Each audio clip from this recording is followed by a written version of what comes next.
saying that loud. Ladies and gentlemen, welcome to today's episode. You just want to be raw and real. I want to be Eddie Murphy raw. I should have come in here in my red leather suit. I like the Cheesecake Factory outfit. I was going to wear a white shirt, but then I was just like, the white shirt makes me look fatter. And I was like, I want to make sure I look slim. That sounds impossible. On your podcast.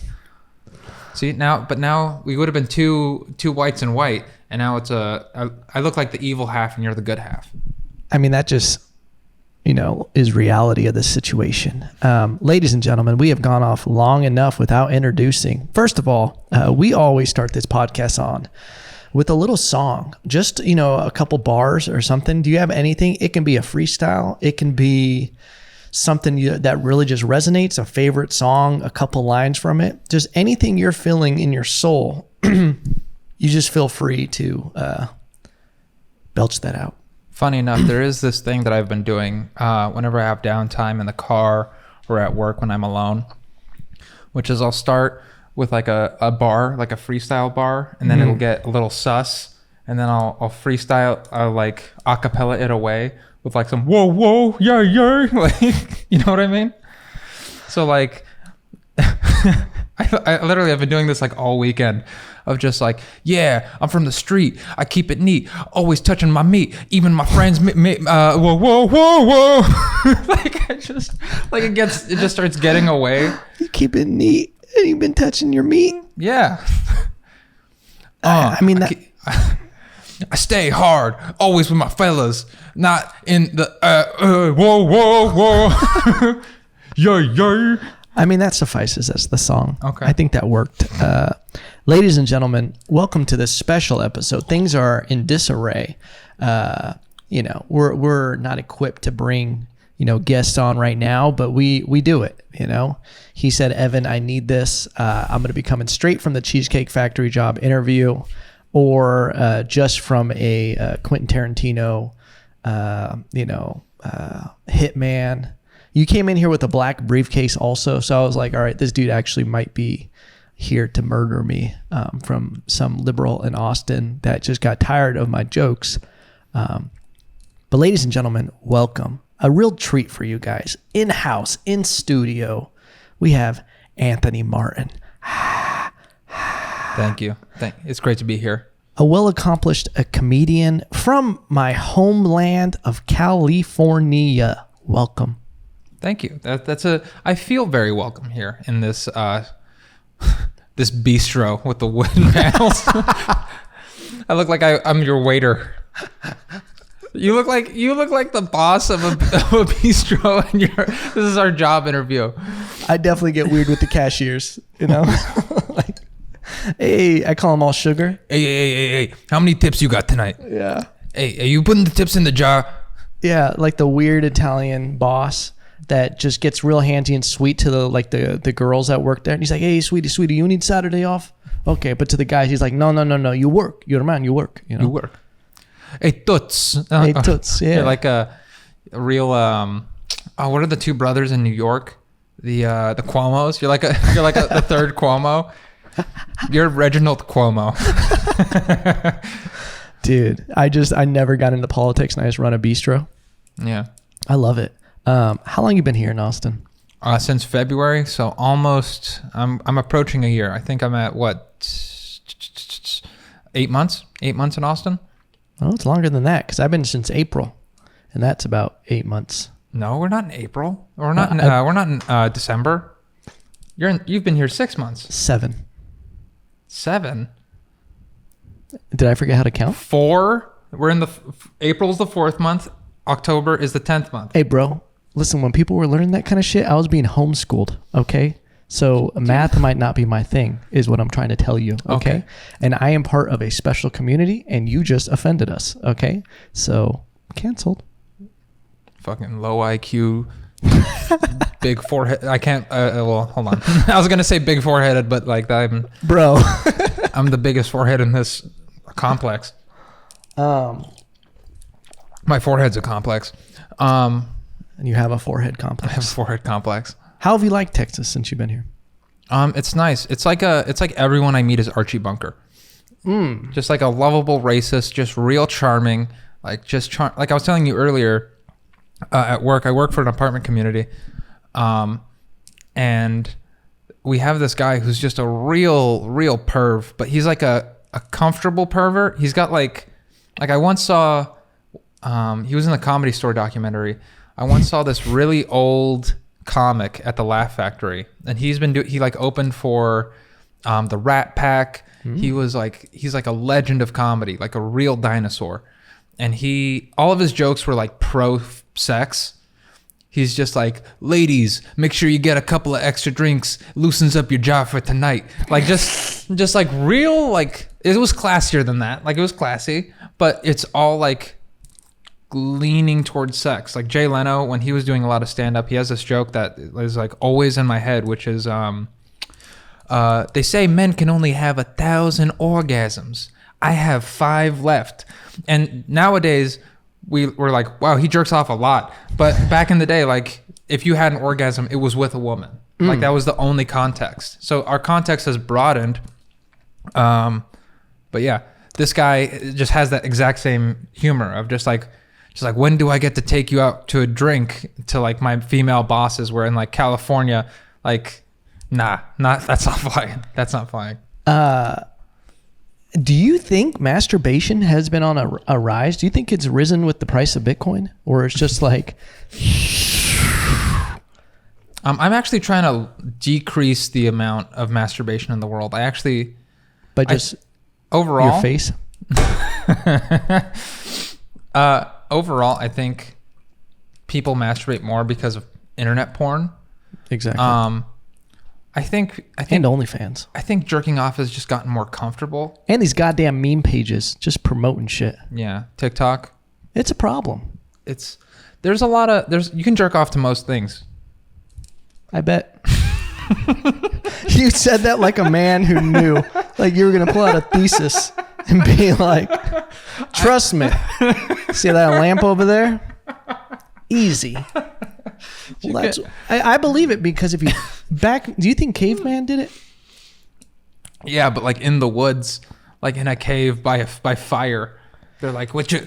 Do you think the fire would flicker and they'd be like, "Oh, that's a tit," or like the cave paintings? I think they would just close their eyes and imagine real hard with like they'd like take the warm mud next to a fire and like, Ungar, what you doing? Oh, me touch happy stick. Me touch happy stick. Me touch Wonder Wand. Wonder Wand. Oh man, it'd have to be something more primitive. Me touch. Well, me touch the woman screamer. Oh man, woman screamer. What? Do you think that this is a good vein? Man, because that's what's crazy is not too long ago there was no such thing as the internet. There was nothing like that. No. And people were still jerking it. Yeah. And, to their imagination. But you could just go about your day and not be tempted. Like you would just go to the fucking factory and fucking press car license plates and then go home and drink. Yeah. But then you would just be getting like high. I think masturbation is currently being used to like curb your drug usage. But now I think people are so dopamine addicted. They want to be on their phone, high on weed and Molly, while jerking off, and like after they just had sex, like that they're just like I need more. There's a huge lack of discipline, I think, and that's what like you hear it a lot of like guys who have sex and can't come, and I was one of those guys, and I found out that the reason why is because you just jerk off too much. You get too comfortable with your masturbation ritual, and sex is so different because like you're looking at a woman who's actually there, dealing with all her opinions, dealing with like, oh, what does she think of my body? What does she think of my hair? What does she? It smells weird in here. All these things. Yeah. And it's so different from like you're comfortable alone, just you get through it, and it's all the audio. Hey man, what kind of nibbling is going on when you're doing it to where this sound effect is? I don't know. It's All right, I get it. I get it wet. All right. That's terrible. But I actually fucked over my friend because he was having this issue. You fucked over your friend? Yeah, he's told me about it. He's like, I'm I having thought this issue. You literally fucked over him. Like he was on the ground. Like, what are you doing? I'm That was like, hacky. I'm like, hold still. He was a small guy, so I was able to hold him down appropriately. But we were actually talking about my diet, which at the time was totally cum centered. Not meaning I'm eating cum. What I mean is that everything I ate helps you produce cum. I had researched this, or not really, but anything that I heard, like mushrooms, zinc. Mushrooms are very high in vitamin D and zinc, which helps you produce more cum. And then I was low carb, high meat, and I had abs at the time, so I was like You still got them. They're just no. I don't have abs. I'm sure they're in there. They're just hidden. They're in like the ab strength is still there. I can do all the fancy moves, but like it's just like with a layer of Hawaiian bread on top. Anyway, so I was telling him about this diet and like walnuts and so forth, and he's like, cool, and all these things that increase your libido. And then he goes, like the next time he brings it up again, and he's like, but I can't come. Like and I'm like, how? Like, don't jerk off for 2 weeks and then have sex. Don't have sex or jerk off for 2 weeks and then do it, and you'll like bust immediately. I'm like a sex counselor. I feel like I'm in a session right now. Yeah. So Dr. Cum, can you tell me what's wrong with my thing? So did he end up coming? Yeah, he busted immediately. Okay. He was like, So he doesn't want to talk to me anymore. But that's a good thing. You got to reset it. Like honestly, I do think it's a problem. The amount of accessibility. There's a quote that I've said it ad nauseum on this podcast where I say, if you want a life of freedom, you'll be a slave to your desires. But if you seek discipline, you'll find liberty. And it's like, if you become disciplined to where you're not acting on every temptation, you won't be controlled by your desires. And you can actually like focus and not be at the whim, even emotionally, of like if people talk shit to you, you don't get emotionally triggered instantly. You're able to go, okay, no. And then you stay focused on whatever you're trying to do in your life or even in that moment, rather than being the person on the side of the freeway fighting with some random person because they flipped you off, you know? No, yeah, I agree. Because you get addicted to like I've become a more and more, I don't want to say violent person, but like my violent tendencies are like heightened. Like I don't want to hurt anybody but the only way I can really get it out is through like Violent boxing. Violent masturbate. Punching the tip of my dick.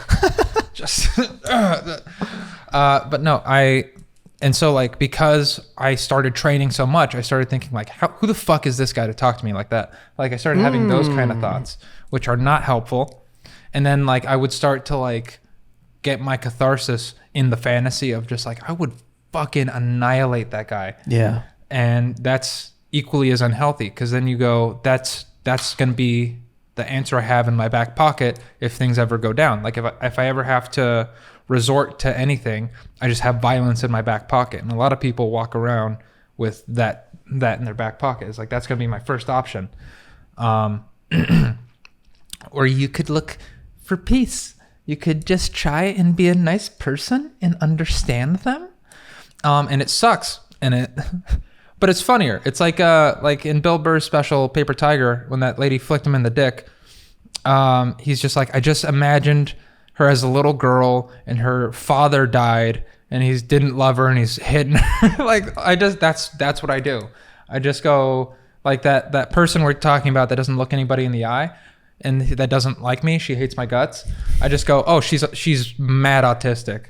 She's just mad with the tism, just deeply. Like she's just over there like 45 jelly beans in a jar, just calculating. She's like, they're 100 cents on a dollar, just always doing that shit. And that's why he's 6'4". That's 76 inches. Is it 76 inches? I think so. Yeah, I think I did that math right. I get to go back. That's the thing about fighting, especially is it's a weird rooted thing, because if you have a hammer, everything looks like a nail. And it's definitely something you got to shed. Everybody has to shed it. That knee-jerk reaction of like somebody, like, who do they think they are? Like, don't they know what I would do to them? Yeah, that's like an unhealthy mindset just in general for anybody. Cause I've had that growing up boxing, jiu-jitsu, of just like, this person thinks that they can talk to me this way. Yeah. Like, and it is, that's the thing. It's never about you. It is never, ever about you. They have their own life. And sometimes that's the thing that I've had to learn is when people do certain things, I go, I would never do that to you. Mm-hmm. You know, like that's my response. But I'm like, not only is the variable difference of how they grew up and who they are to what even the same sentence means, they're digesting it of what is actually insulting completely different. Like someone who just shows up late and they like have no clue that they're even being insulting. It's just their fucking computer, you know, kind of like the jelly bean thing, but a little different. I thought you were going to say that because I was a little bit late. I was like 7 minutes late. No. I was like, uh-oh. See, I didn't even notice. But then I get self-conscious and I'm like, oh, I owe him because I was 7 minutes late. I got to give him 7 gifts.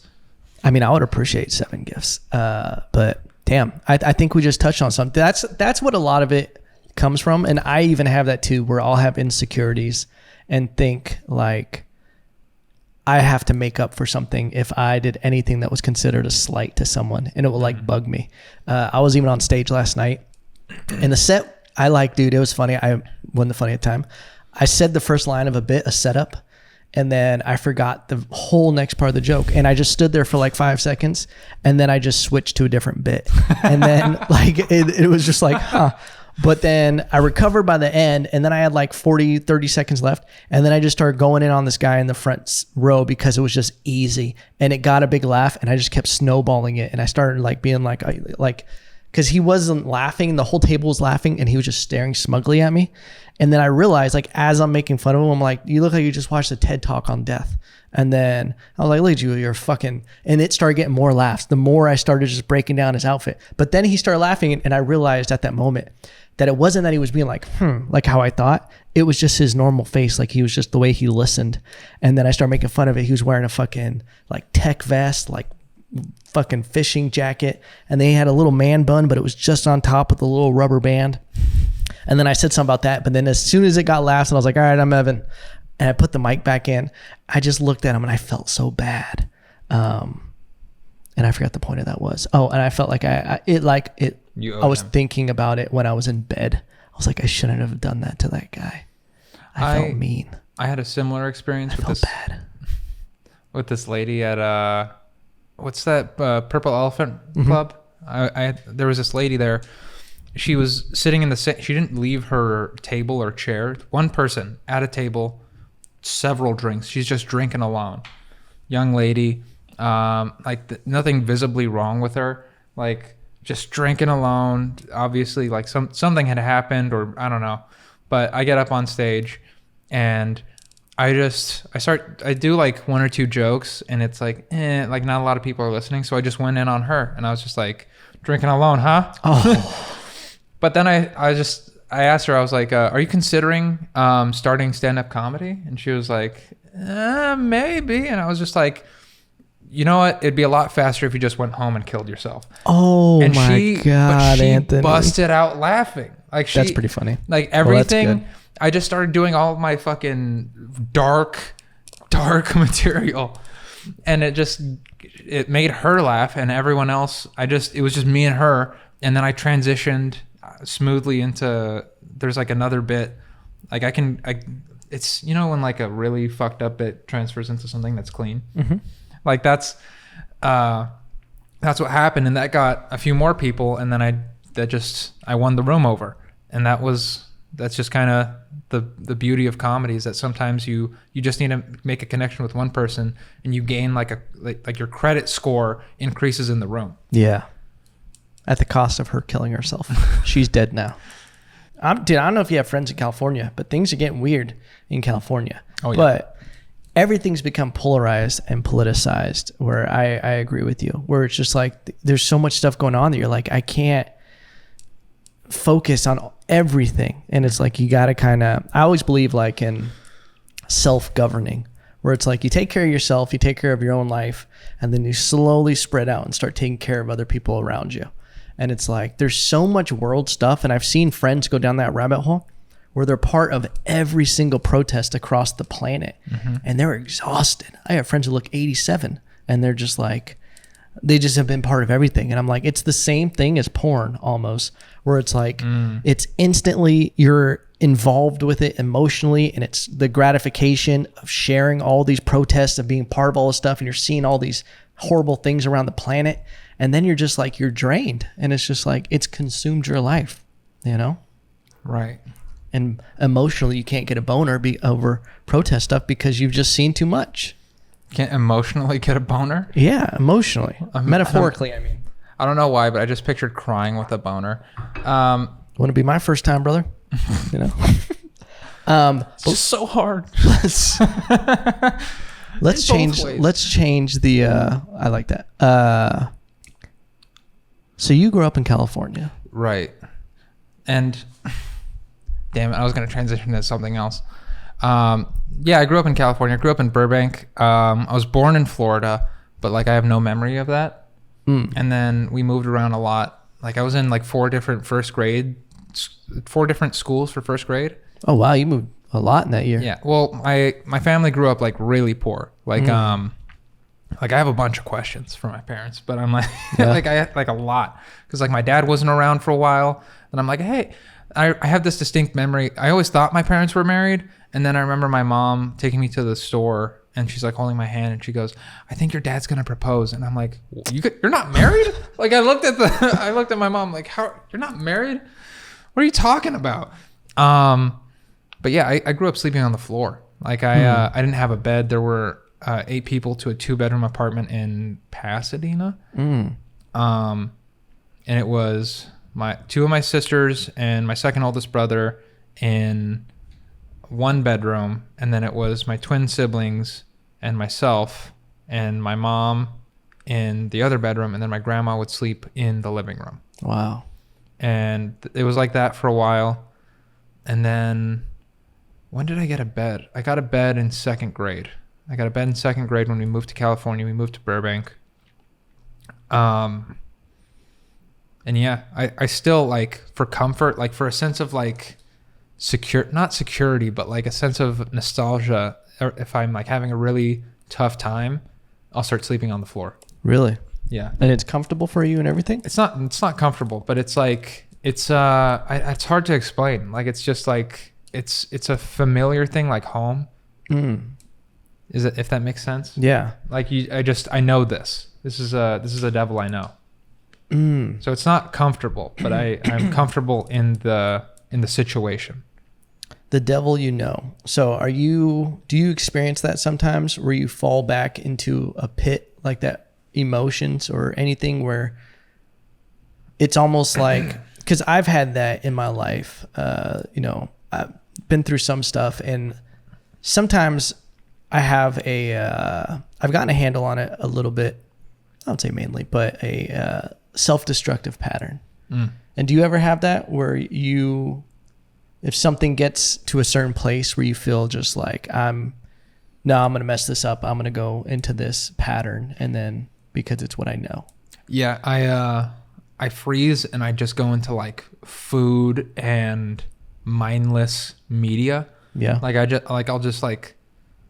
I'll watch all of Squid Games. Like that's what I did. I watched Squid Game in 2 days, just because like I had just pushed myself so much, and then Squid Game came out, and I was just like, this is what I'm doing. I'm just gonna watch all this. And fortunately I did, because then I learned a bunch of stuff from Squid Games, like how Korean police are badass. Spoil it for me. Well, this isn't okay. I'm on the 2nd episode. Okay, but so this is more so about like a Korean police rule that they use in it.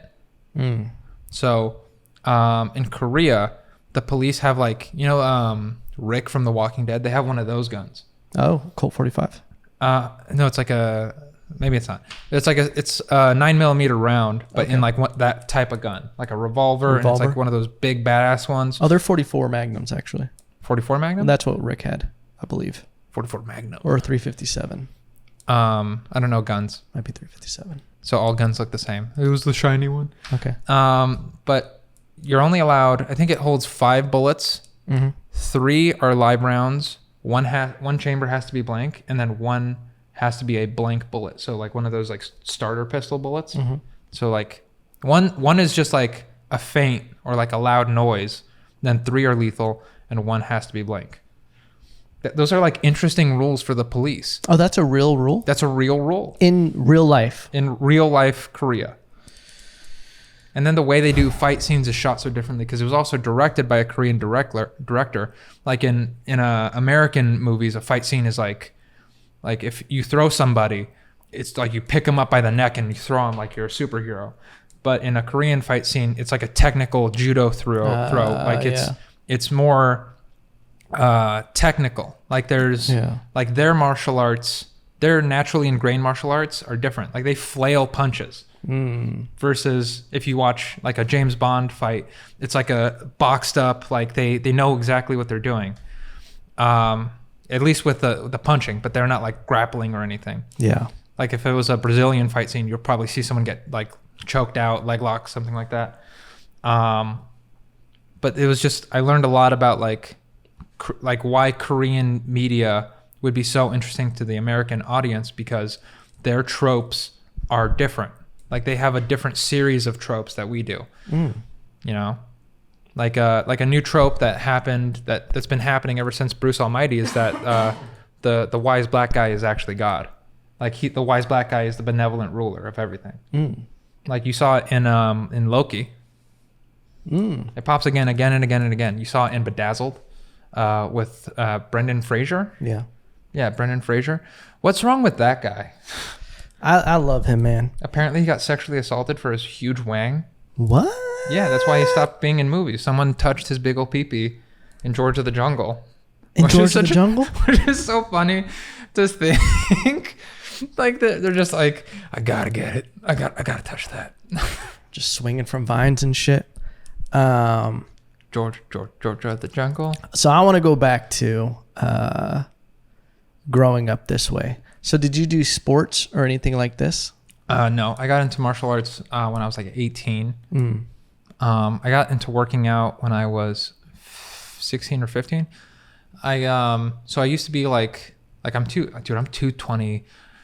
I'm so fat right now. Like you're solid. He's good. I'm to the point where whenever I step on the scale, I look at it, and as soon as it passes a number I don't like, I just get off. Get off. You're like, no. We know we crossed it. I just grunt at it. That's hilarious. And how tall are you? I'm 6'4". Okay. But I'm like 225 right now. I was 190 in April. When you moved here, I was 190 pounds. Wow. So I had just been... I think we met around that time. Within at least that first month, I think I met you at Roma Room. Have you noticed the bloating? No, not at all, man. Oh, you carry it well. Thanks. I don't think it's as much fat as you think it is, man. You're being hard on yourself. Yeah, tell me about it. What is this, my therapy session? Yeah, 2 in a row. I came from therapy to here. FYI, for those listening. We talked about it before. My therapist fucking blows. He makes fun of me a little bit. It's like my therapist is like Tom Segura's doctor. Like I told him about a suicidal thought I had, and he was just like, let's not talk about that. And he just like passed it by. And I was like, okay. And then for scheduling, I was like, do you work on Labor Day? And he's like, this isn't really work. That's so wild. Is he credentialed? Did you find him on Groupon? Craigslist? He was on my insurance? Yeah, he's on my insurance. As a therapist? Yeah. Or like sports massage? Is it like something where they like fill it in and they're just like therapists? Yeah, I get massages. And he's like, I don't know, this dude just wanted to talk the whole time. He even asked for like, I was like, where are you sore? And you're like, emotionally? Where does the pain come from? It's my heart. My childhood? Yeah, back pain from the floor? Yeah, I guess. I would fucking love that. Where he just recommends stretches. Yeah, I'm having a real hard time. He's like, have you tried like, your hamstrings might be causing you to look at life a certain way. You're like more like the heartstrings. Hey. If you make another pun, I'm stabbing you. I'm gonna. Where is this violence coming from? Where is it coming from? Well, I'm the youngest of 8 siblings. And my closest siblings in age are 5 years older than me. So I used to get like beat downs from a sibling who's like in his 20s and I'm 12. Wow. Like that's not even like remotely possible. And now I'm like not only am I the tallest, but I'm the most in shape. Yeah. And they all look at me like, oh shit.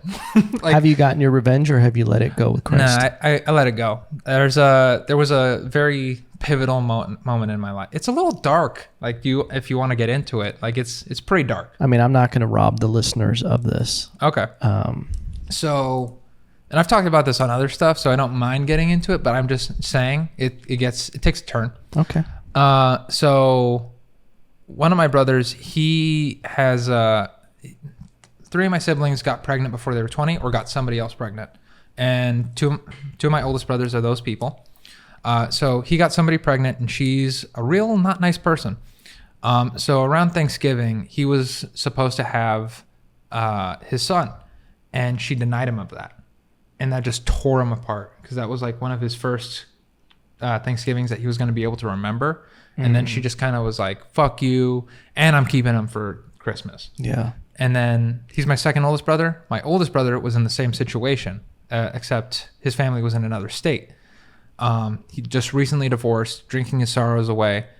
And so they both get wasted. And then the second oldest brother, who's probably like 10 years older than me, my oldest brother's 40 and I'm 24. So he's 16 years older than me. And they're closer in age. So maybe he's like 10 to 14, 15 years older. He just like beat the shit out of me. And that just lingered in me. Yeah. Because then the next day, everyone was just like, what do you want for breakfast? And I'm just like, this is normal. And how old were you? I think I was like 14, 15. Yeah. So that's like right before puberty. And I was fat. I was like fat. That's when I was like fat. Like I had a big fat ass. I had a big fat middle school ass. Okay. And this was around the time that my siblings were also making fun of me for being fat. Like I have a bunch of material on this. Like there's this one time they made me cry at Goliath because they took a picture of my butt and then they started a group chat. And like it was just going through, like only my siblings like were going through and like roasting my butt because like I was wearing these shorts that are just like just I had this big juicy butt. And then finally one of them told me about it and I looked at it and I read some of it and I stuffed it down. I bottled it up and then I got on Goliath and then like the catharsis of like, the adrenaline got out and I just started crying on Goliath. With like a tear running backwards down my eye, and like my brother is sitting next to me, and you know at the end when they show you the pictures, you're crying. They show you the pictures, and they're like, "Oh, let's see how much fun we had." And there's like my brother, and he's like, like all the wind's messing up his cheeks, and they're like, "Oh, how funny!" And then me right next to him, just like, "Oh," like ugly Kim Kardashian cry, "Oh," just tears. So I started losing weight. I started running. And so I'm running and I'm getting in shape. And I went from 230 to 230 under 6 feet tall to like maybe 6'1", 6'2", 150. I might have been 6'4" then. I might have been 6'3", but 150. And I'm a pretty lean 230. So I was like rail thin. They called me Skinny Bones Jones. I watched that movie, The Mechanic, with Christian Bale. My friend said I looked like him. So yeah, I was really real skinny. I was real skinny. And then I started going to the gym because I was like, oh, this isn't good either. And I'm destroying my knees at the gym because I do not know what I'm doing, but I'm starting to gain mass. I'm starting to get in better shape. Now I'm like 170. My apologies. So I'm bearing my heart, Evan. You fucking asshole. All right, keep going. I bet if I was skinnier, he would have turned off his phone. Do not disturb us on. Continue on. So rude. This is the kind of bistro. Hey, come on, let's keep telling the story, huh? The attitude of this manager. So now I'm in shape. And like I said, carrying all this pain, always in the gym, running, thinking about my brother who beat me up. And I had come to the decision of like, what am I going to do? Cause I'm Mexican, and these are like macho Mexican men, like macho, like you can't, the ego is insane. Yeah. The machismo. The machismo is insane. So I was like, I have to be able to hurt him in a way that's going to pierce that. The wide-eyed look you gave me. So I was like, not only am I going to beat him up, I have to beat him up in front of his son. Because now there's a witness to his demise. And we came to that decision, or we came to that point because I was like, there's going to be a point eventually. And then the crossroads happened where over time, the slights had built up more and more to where like now we're going to fight. It's going to happen. And he has his son with him. And I think he knew something like this was going to happen too. And then eventually he just kind of like said, he said like, it got to the point where either he's going to walk all over me again or I'm going to fuck him up. And so I left and I went to the gym and I'm working out and I'm like, I got to do something, like something has to happen. Something has to happen. And I'm going option A, option B, option A, option B. And finally I went option C, which is, I could forgive him. And that at the second I had that thought, it like, I felt better. I was still like, fuck, like I hate that I have to be the bigger person here, but this is what I have to do. And so I steeled myself. I went home, and I saw him. I was like, hey, can we have a conversation? Some of my family was home. So I was like, let's go outside. He took that as, let's take this outside. Oh shit. So we go outside and he's in like a stance, like ready for me to come at him. And I have to talk to him over his ego. So I'm just like, I'm really trying to pierce this facade that he has. It's not working. But at the end of it, I just kind of get like, I get it out. Like, I forgive you. And he took it as, okay, you're a man now. And he like gives me a hug and he's like, you're a man now.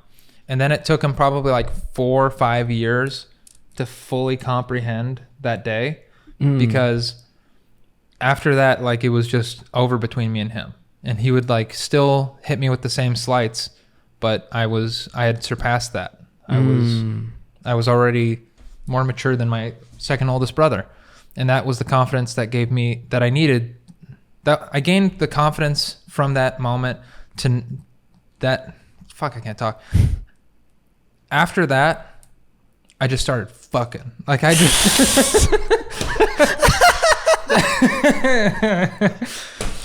I was trying to set it up well, but like it was after that I was just, I had enough of the weight off my chest to where I could just start clapping them cheeks in high school.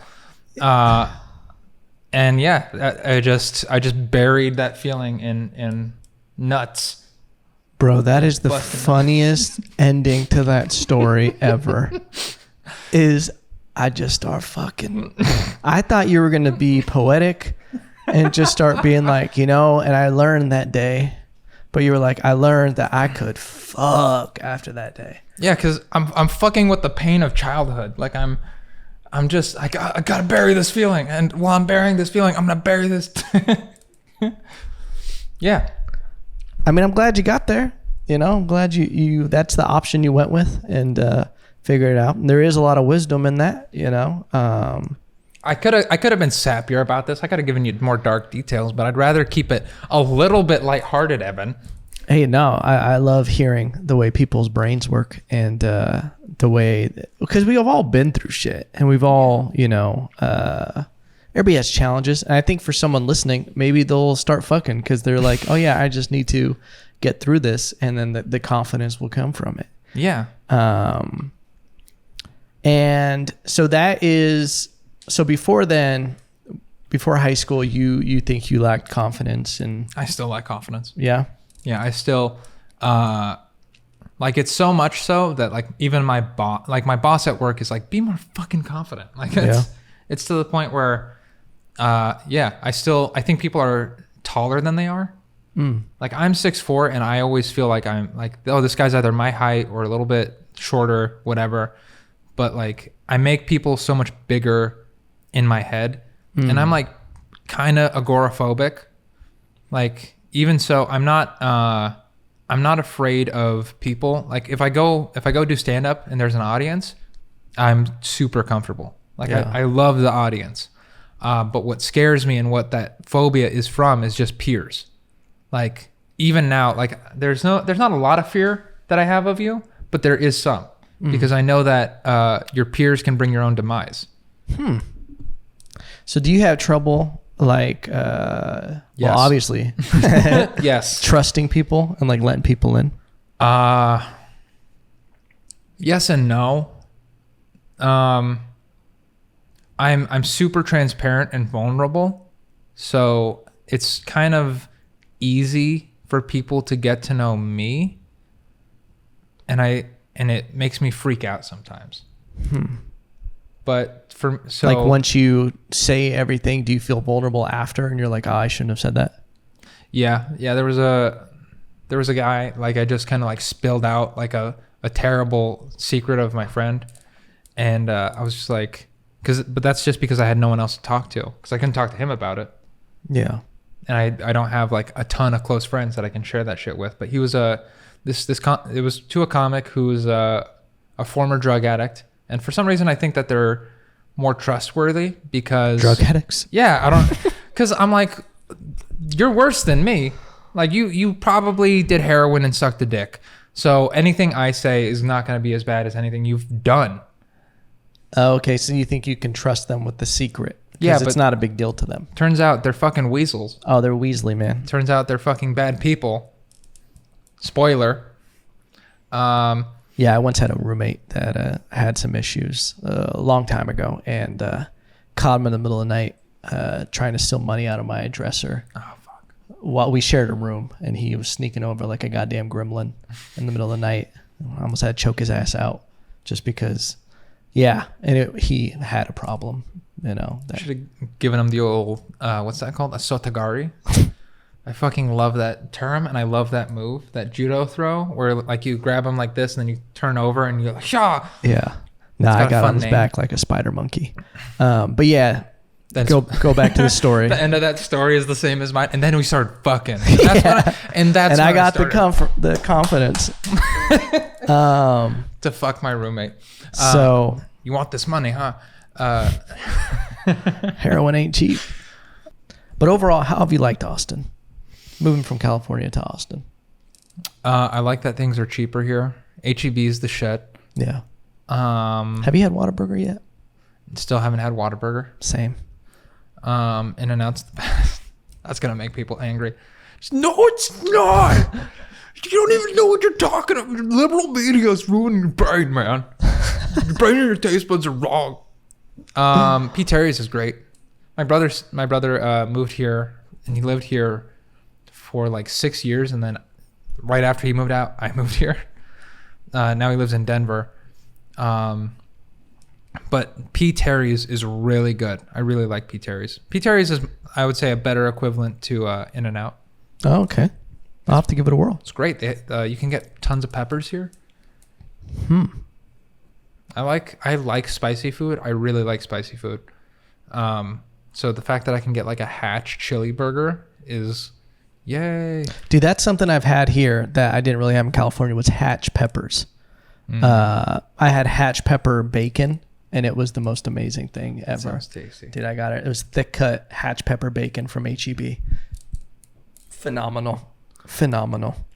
But other than that, there is good food here. I would say not as good as Portland, aside from Mexican food. Portland's Mexican food is garbage. Really? Yeah, it's awful. It's Mexican food made by white people, and they're not trying very hard. They're just putting like the same cuts of meat with none of the seasoning that you need, not the same way of cooking, and they're putting it on French fries with cheddar cheese, and it makes me want to go back in there and strangle somebody. Of just because like I just I'm at like it. My taste buds are of my grandma's cooking. Like I remember I had a bean burrito from Taco Bell, and I don't even like beans that much. And I ate it, and I'm like, this is fucking awful. Like, I was so mad. Like, I wanted to talk to the cashier, but then I was like, that person doesn't care. But my grandma's refried beans, it just like elevated it to a whole new level, because I was like, oh my God, I'm probably eating some of the best food that you can get. But other than that, the weather here is just as bad as California's, in my opinion. Some people say California has great weather. I'm white. I like Portland weather. If I'm a little bit damp all the time, that's okay. I don't know why I'm okay with that, but I am. If I'm a little damp, whatever. I'll dry later. I just want to be able to leave the house in a sweater, and I can't do that here. And I still would leave my house in a sweater in Austin, Texas, when it's 100 degrees with like 1,000,000% humidity, and I'll just be like, no, I'm stubborn. Sweater. I love sweaters. I want to cover up my body, goddammit. Let me cover up my tits, you fucking assholes. Get the sun out of here. Move farther away from the equator.